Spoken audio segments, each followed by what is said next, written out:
Welcome back to the American Diabetes Association's 82nd Scientific Sessions. Today is our last episode of ADA TV for this year. We've got plenty of great content coming up for you with more research highlights from around the world, a look at the annual 5K at ADA, and an interview with Banting Award winner Frances Ashroft, and much, much more. There's only one place to look for the best of this year's scientific sessions, and that is ADA TV.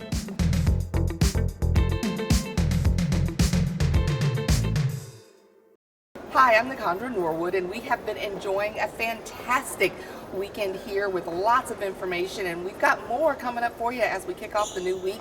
Dana DeBelia is here. She is our chairman of scientific sessions, and you've been working throughout the weekend. We've heard so much incredible stuff, and we've got more coming for you on Monday. Let's talk about some of the big highlights for today. So what's going to be the focus on today's insulin presentation? Yeah, so you may remember last year we celebrated 100 years since the discovery of insulin. This year we're talking about the future of insulins, and there is a symposium today on a newer, smarter, interchangeable insulins, weekly insulins, and also about insulin affordability. So it's an important topic that our viewers probably wouldn't want to miss. Such a big deal, it's a life-saving drug, and for some, so hard to get to, so hard to deal with, so all advancements welcome. Absolutely. And we'll also be talking about awards today. So Monday is the award day for ADA. There are several national scientific and healthcare achievement awards that are being presented throughout the conference, but today there's a ceremony at 10:15 where each recipient is going to be awarded their award. And after the Banting Medal, the Kelly West Award, the Reynolds Award, and so on and so forth. And after the ceremony, we'll have the Outstanding Scientific Achievement Award lecture delivered this year by Dr. Anna Gloin. A couple of big sessions on that today as well. Absolutely, and one is on novel therapies for type 2 diabetes, very exciting new therapies. This is another session where the novel therapies, the new wave of incretin therapies are being discussed, including the role of the dual agonists in the treatment of diabetes, but also that of diabetes-related complications, cardiovascular disease, diabetic kidney disease, obesity, prediabetes. So a not to be missed symposium. Later this afternoon, we talk about type 2 diabetes remission. Isn't this fantastic that we're now talking about a cure? What does it mean to have remission of type 2 diabetes? A hot topic, but a one that is so welcome. Yeah, every step closer to getting away from those real negative effects. Any other highlights that you want to put on your calendar for me? Yeah, each day, and Monday is no exception, we have the noon hour professional interest group meetings where people with similar scientific interests get together and discuss topics of interest. So I would like to invite people to join the noon hour professional interest groups on Monday. There's also a symposium on insulin resistance and heart failure syndromes, including HFpEF, and a joint ADA-EASD symposium on management of hyperglycemia in type 2 diabetes. Well, thank you so much, Dana, and of course we're going to have much more for you as we go through the day here on ADA TV.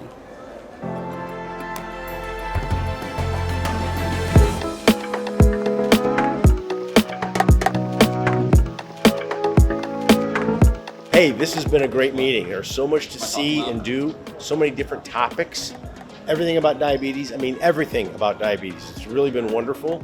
So we're not lacking anything here. The exhibit hall has been fantastic. Everything is huge and big, and a lot to see and a lot to learn there as well. In this Congress, I have learned a lot of new things. So I'm so pleased to be here, and I'm glad to come to be in this country learning about the diabetes advances. There are some new innovations, innovative drugs, which are not still in the market for the diagnostic purpose and for the treatment purpose of diabetes mellitus. It is still in the phase 2 and phase 3 trial. which will come, I think, within 1 or 2 years in the market, and they'll help the diabetic patients really nicely. The biggest takeaway for me is that obesity management is critical in taking the best care of your patients with type 2 diabetes, as many people are afflicted with both conditions. And we're hearing lots of exciting data about the importance and the tools that we can use to treat patients with type 2 diabetes and obesity during this conference. You are watching ADA TV. You are watching ADA TV. You are watching ADA TV. You're watching ADA TV.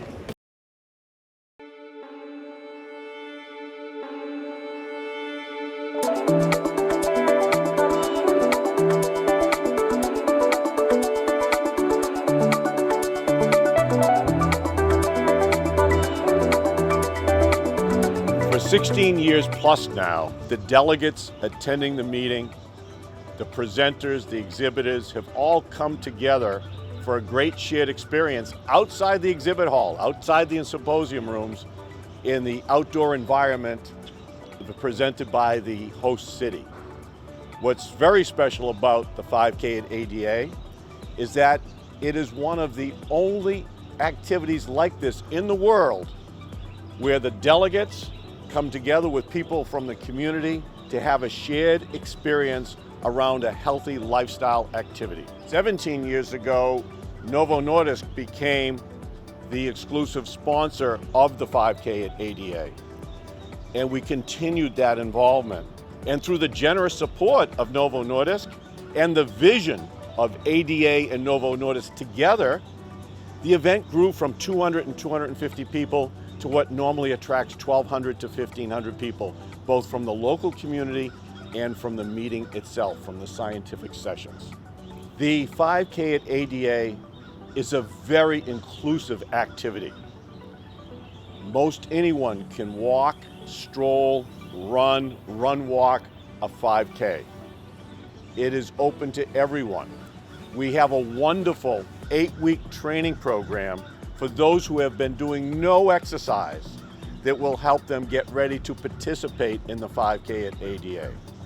So if you want to get involved, you want to participate next year, check in with your doctor, make sure you get cleared for this type of activity, and then follow our wonderful training program put together by Team Novo Nordisk. Welcome back. We are looking at lots of topics today, and right now we're going to talk a little bit about the most current issues in clinical centers. We have with us Nuzet Chalisa from Moores Hospital in Chicago and Edward Chow from University of California in San Diego. Thank you all for joining us. Thank you for having us. Thank you for having us. And we had a little bit of conversation beforehand. One of the really interesting treatments that's coming around right now is instead of just working with insulin, we're also adding in the GLP-1RA. So tell us a little bit about what that means for treatment. So GLP-1 is another class of medications, which it's like another hormone, like insulin that comes naturally in your body, but it has additional benefits other than lowering glucose. Like it helps with lowering your cardiovascular risk. It also helps with weight loss. So addition of that agent to insulin is really helpful. And tell us, who benefits the most from these types of treatments? Patients who are not at goal, A1Cs, despite their best efforts at adhering to medications that they're on, like oral medications, exercise, diet. Diabetes is a progressive disease, and certainly, despite best efforts, people can still be above goal. And so these will really help kind of fine tune and get them into that. Right. If someone is already on insulin and needs additional medication, and if the A1C is not controlled, adding a GLP would be helpful. But now, if you have that in a combination, then instead of taking 2 injections, they can take 1 injection. And that leads right into the next question. Would that be kind of one of the things that's really most exciting about these new treatments? Definitely. I think a lot of times we have to be mindful of therapeutic inertia, where patients and healthcare professionals may be hesitant to add medications and intensify treatment for various reasons. Denial, lack of knowledge, just not wanting to be on multiple medications. A lot of patients will say that.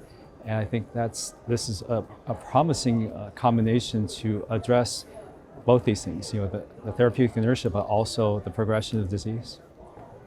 And what are some more novel ways that in the clinics we're seeing some treatments maybe a little bit different, a little bit newer? Yeah, so I think adding GLP-1 can be added like used as a second agent to metformin. So if someone is on oral medications and one or two oral medications, and now we want to add a third one or a second one, GLP-1 can be added. But when after that, if they require more medication, and we talk about insulin, sometimes patients are reluctant to do that. So if we can say, okay, we're going to add insulin, but you're not taking any additional injections, you're already on GLP-1 injection, we're just switching it to a different one that is combination, then they usually are more acceptable of it. So this has really helped, kind of avoid polypharmacy, because instead of doing too many medications, you can sort of concise that. It also helps them with co-payments a little bit. So do you think, is there a large population that's going to benefit from this? Yeah, I think it's being currently the use of GLP-1 is really increasing, and I think it has its benefits beyond just lowering glucose is what's helping a lot. Cardiovascular patients with diabetes are at high risk for cardiovascular disease, so this reduces your risk of cardiovascular disease. And then obesity has been a big problem. So I think the weight reduction benefit is what attracts people most. We have to keep our minds open to new approaches, right? New combinations, and also remember the patient's perspective in all of this, because patients will sometimes be hesitant to intensify treatment regimens for the reasons I was mentioned before, but also I think it's just that therapeutic relationship between physician and patient is very key. Okay, well, thank you guys so much for joining us today. We're going to have more as we head into the close. We're getting pretty close to the end here of ADA TV. Diabetic foot ulcers are an all too common complication. AOD is tackling this issue head on with TWO2, a unique multimodal therapy designed to be used by patients at home, with unprecedented clinical outcomes proven by the highest level in scientific studies. Let's see what TWO2 can do. Foot ulceration is a major complication of diabetes. Many people delay presenting because they've lost the gift of pain and it doesn't hurt. This can be the beginning of a path to amputation. AOTI stands for Advanced Oxygen Therapy, which was a company that was formed about 10 years ago to commercialize and develop a unique topical oxygen therapy that sustainably heals chronic wounds. Topical wound oxygen, TWO2, is a unique multimodality therapy that combines higher pressure cyclical oxygen with non-contact compression and humidity. We have a chamber that we place over the limb, and then we can inflate the chamber and help move blood flow down the leg and back up the leg, causing oxygen under pressure to promote healthy granulation tissue and wound healing. By being able to do these things, we can heal these wounds faster and more sustainably.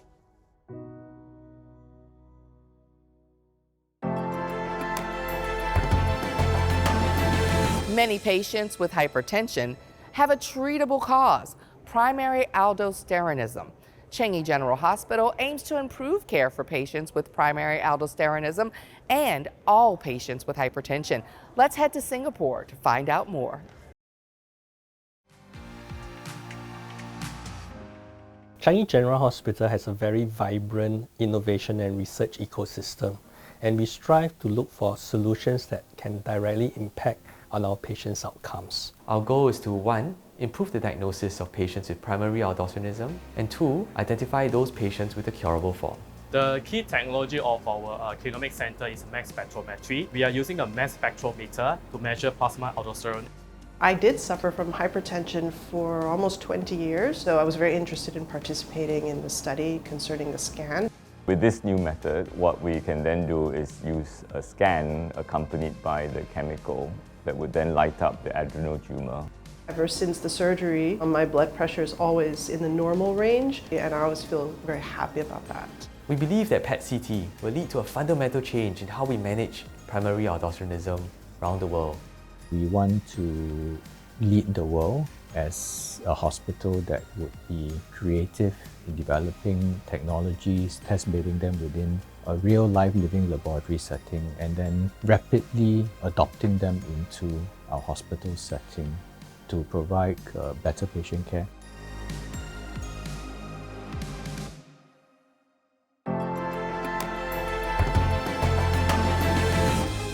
Make sure to check in for more exciting content on TV screens around the convention center, in select hotels, on hotel shuttle buses, on the Scientific Sessions website, and on YouTube and Twitter. Be sure to check out the ADA TV newsletter by scanning the code on your screen.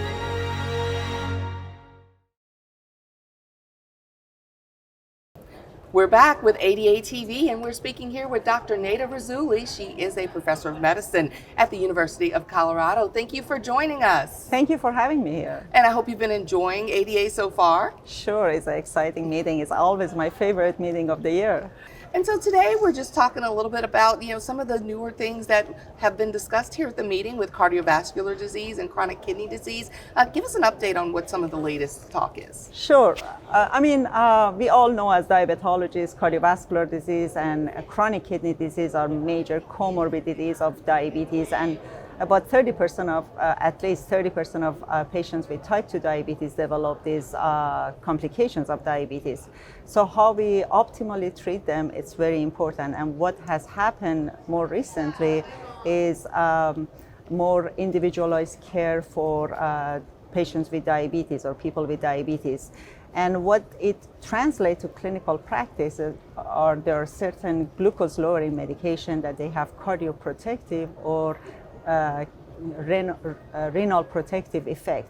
So the trials that showed specifically SGLT2 inhibitor like empagliflozin or dapagliflozin can protect people from cardiac event or renal progression was kind of released a few months ago. But also we have a new class of medication, non-steroidal mineralocorticoid receptor antagonists, specifically finerenone, that can also prevent progression of kidney disease or hospitalization for heart failure and cardiovascular mortality. So now we have different tools to use in patients with diabetes and heart failure or chronic kidney disease. And that's been a theme in a lot of our conversations about more individualized care and really speaking to each patient's needs. Exactly. So, the future is precision medicine. The future is targeting individualized treatment for patients. And not everybody with diabetes has this complication, but at least now we know people with diabetes who have heart failure or diabetes kidney disease, they benefit from certain glucose lowering medication. So personalizing treatment, that's our goal and should happen. But we need, as I gave a talk on Friday at ADA, we need all hands on deck. We all need to work together in a multidisciplinary manner to optimize diabetes care.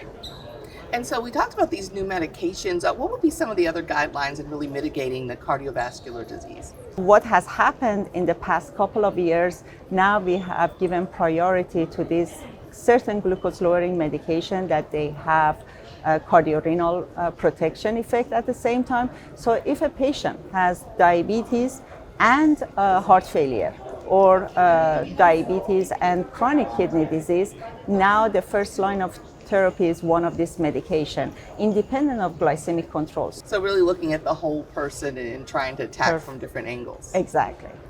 And so we also have been hearing about tirzepatides and semaglutides and how they're having an effect on the fight against obesity. Sure, these are the medications. Semaglutide is a GLP-1 receptor agonist that was shown through SURPASS program and a STEP program. It has, the efficacy on glucose lowering and weight loss is great. But we were super excited about tirzepatide, where SURMOUNT trial, it was presented in the room with a lot of excitement showed in average tirzepatide weight loss in people without diabetes, just as a treatment of obesity, was about 23%, 22%. There is a shift right now that maybe treatment of obesity should be priority over treatment of glucose. So rather than looking at management of diabetes on a glucose-centric approach, we need to focus on more what is the problem, and that is obesity. And I'm sure that discussion is going to continue on. Well, thank you so much, Dr. Zuli, for joining us. Yeah, it was my pleasure. Have a great day, and we'll have more for you through the day from ADA TV.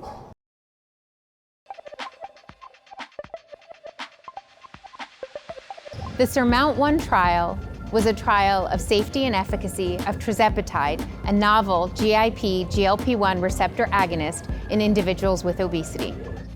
The trial randomized 2,539 individuals with obesity. All the participants were randomized to either placebo, tirzepatide 5 milligrams, tirzepatide 10 milligrams, or tirzepatide 15 milligrams. The trial was 72 weeks in duration. In the SURMOUNT-1 trial, all 3 doses of tirzepatide demonstrated substantial, clinically meaningful, and sustained body weight reductions compared to placebo. Weight reductions on tirzepatide were 15%, 19.5%, and 20.9% on the 3 doses respectively. The doses were 5 milligrams, 10 milligrams, and 15 milligrams. Weight reduction target of greater than or equal to 5% was achieved in 91% of individuals taking tirzepatide 15 milligrams. Up to 57% of participants achieved the greater than or equal to 20% weight reduction target, and up to 36% achieved the greater than or equal to 25% weight reduction target with tirzepatide. Weight reductions were sustained over the 72 weeks of the treatment period in the trial, and all pre-specified cardiometabolic measures improved with tirzepatide. Obesity is a chronic treatable disease. We should treat obesity as we treat any other chronic disease, with effective and safe approaches which target underlying disease mechanisms. And these results underscore that tirzepatide may be doing just that. Remarkably, 9 out of 10 individuals with obesity lost weight while taking tirzepatide. These results are impressive and an important step forward in potentially expanding the effective therapeutic options for people with obesity. Thanks, Anya, for that glimpse into the results of the first SURMOUNT-1 trial. Biometia Fusion is a clinical stage biopharmaceutical company focused on the discovery and development of covalent small molecules to treat patients with genetically defined cancers and metabolic diseases. Their approach looks to have real advantages over treatment using conventional, non-covalent drugs. I'm Thomas Butler, CEO and chairman of Biometia Fusion. The company really started as a research project. It was just a few really researchers, entrepreneurs that really wanted to figure out how to develop and design a drug against a target called menin. If you ratchet down menin function, in turn you increase beta cell numbers and beta cell function. BMF-219 forms a so-called covalent bond with a particular amino acid within the menin protein. And that increases insulin levels and potentially could actually revert diabetes and keep it under control such that no longer would you have to take other medications. The strategy of Biometia, if it works, I mean, let's be honest, it's nothing short of brilliant. If BMF-219 does what it appears to be able to do, then this is absolutely spectacular.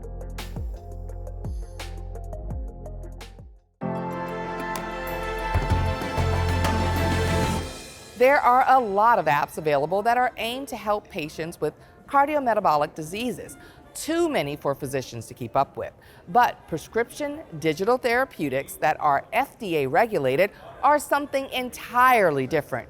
Better Therapeutics is pioneering the platform by targeting the causes, not just the effects of cardiometabolic diseases, to deliver personalized cognitive behavior therapy. What we've done at Better Therapeutics is created a completely digital form of cognitive behavioral therapy that can be prescribed by physicians and used by patients anywhere so long as they have a smartphone.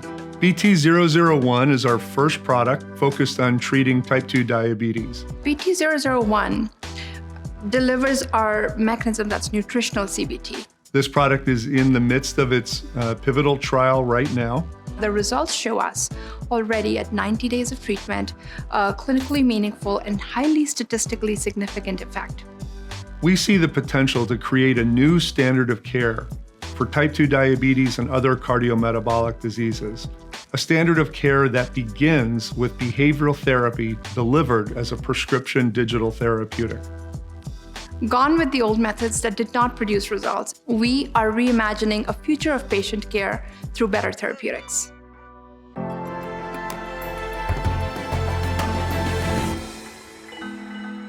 This year, the American Diabetes Association's National Health Disparities Committee is really proud to showcase and highlight 10 abstracts.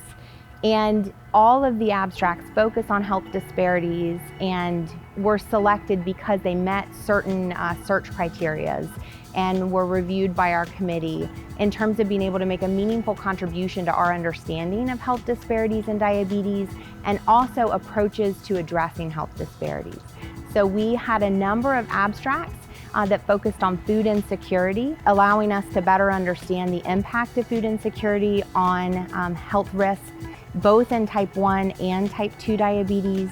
There was a really innovative approach to addressing food insecurity that was selected as one of our abstracts this year, where they used digital health coaches coupled with the delivery of meals to address food insecurity and had really promising results.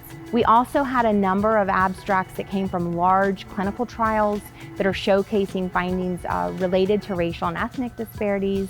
And then we had some small qualitative studies that really added to our understanding of disparities in tech use in type 1 diabetes.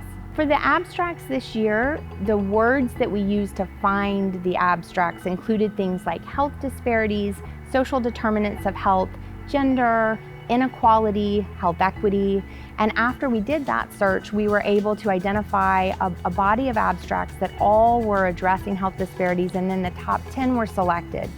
In both type 1 and type 2 diabetes, we know that people from lower socioeconomic status backgrounds have exacerbated risk for morbidity and mortality with this disease. And in type 2 diabetes, we see similar health disparities based on SES. And in type 1 and type 2, we see health disparities based on race and ethnicity that persist independent of SES. So it's essential that we as a field address health disparities in the work that we do, so we know how to target interventions to promote health equity for everyone living with diabetes. When we look at something like the amazing technologies that are being presented here in this very room we're standing in, CGMs and pumps and the advances we've seen in diabetes-related technologies, the advantages of those are not being celebrated by everyone equally. So we know there are disparities in who is utilizing CGM and pumps based on some of those features that I mentioned before, like SES and race and ethnicity, and really being able to maximize the benefit of all of the innovations that are happening. We have to make sure that everyone is able to have access to the technologies and then make meaningful use of them. So addressing health disparities is important to every single aspect of diabetes care, management, clinical trials, really everything we do. There's many abstracts here at the conference that have been amazing to see related to health disparities. We're grateful for the work that's being done across all of the fields represented here at the conference. The Fraternal Order of Eagles Diabetes Research Center at the University of Iowa is a premier research institute focused on advancing knowledge of the pathophysiology of diabetes and its complications through cutting-edge research. With multiple specialist areas of expertise in endocrinology, their work plays a pivotal role in institutional efforts to drive translational initiatives that impact diabetes care and increase public awareness of the current diabetes epidemic. The University of Iowa is one of the leaders in diabetes research. Our investigators are involved in multiple facets of diabetes research, from investigators involved in understanding the development of diabetes, how we can better manage diabetes, and the development of novel therapies for diabetes. We also have investigators that are involved in understanding how diabetes drives some of the complications associated with diabetes and how we can treat those. The partnership between the University of Iowa and the Fraternal Order of Eagles has led to the creation of a world-class center focused on diabetes research. I'm extremely proud of the Fraternal Order of Eagles Diabetes Research Center. It is a very youthful and energetic and collaborative and synergistic diabetes research center. It's exciting to come to work every day because of all of the faculty here that are focused on this problem of diabetes.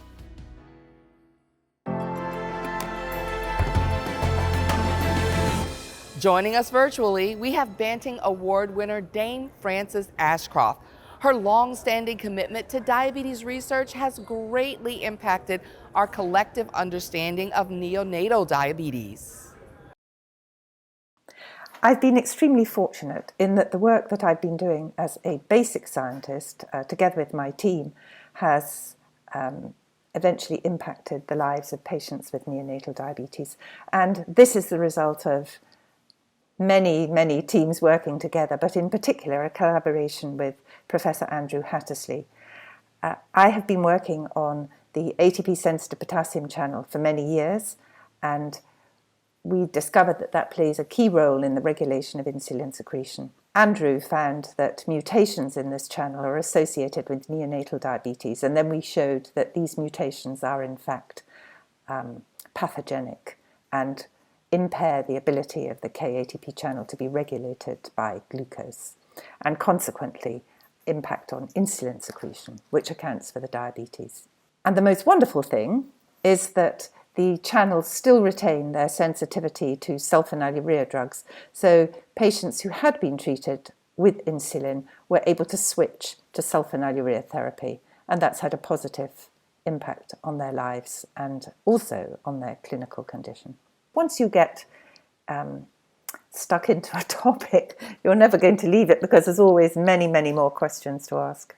I think diabetes in particular because it's a very interesting condition, and when I first set up my own lab there were many people in Oxford who were working on the basic physiology or biochemistry of insulin secretion, and there were also many people working on the clinical side of diabetes. We're really excited about what we're doing at the moment, and the reason is that we're very interested in the effects of high blood sugar on the ability of the pancreatic beta cell to secrete insulin. And what we've recently found is that hyperglycemia causes a decline in the function of the beta cell. And we've shown that one of the things it does is to impair mitochondrial metabolism and consequently insulin secretion. We're now trying to understand precisely how it does this, what's going on. We know that it isn't glucose, but that it's a glucose metabolite.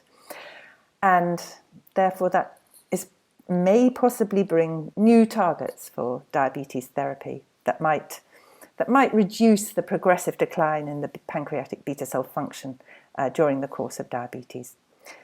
But time will tell. We'll have to see. Well, that's a wrap for us here at ADA TV. Make sure to check in for more exciting content on TV screens around the convention center, in select hotels, on hotel shuttle buses, on the Scientific Sessions website, and on YouTube and Twitter. Be sure to check out the ADA TV newsletter by scanning the code on your screen. We'll see you next year for the 83rd ADA Scientific Sessions in San Diego. But until then, enjoy New Orleans and have a safe trip home.